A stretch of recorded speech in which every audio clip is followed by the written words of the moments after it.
Bienvenue sur votre chaîne d'information Sahel Info. Si vous êtes nouveau, n'oubliez surtout pas de vous abonner pour ne plus rien manquer.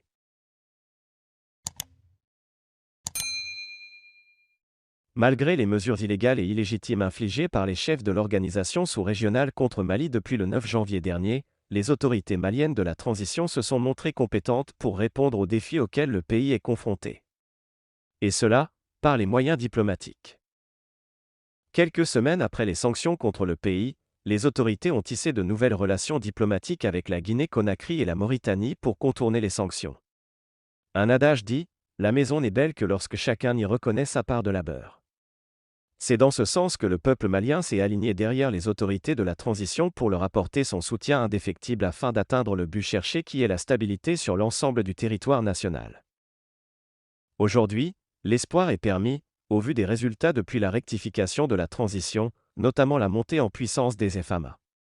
Seule l'union fait la force et c'est cette preuve que le peuple malien a montré dans cette lutte pour la refondation du Mali. Le peuple doit rester uni et solide derrière les autorités de la transition, car l'ennemi œuvre, jour et nuit, pour remettre les efforts en cause. Pour preuve, de fausses accusations à l'encontre des forces armées maliennes dans l'affaire de la disparition des ressortissants mauritaniens. Ce sont des allégations sans fondement, planifiées par l'ennemi pour mettre un terme aux relations entre les deux pays afin de pouvoir isoler le Mali. Grâce à la bonne volonté des autorités des deux pays, un compromis a été trouvé.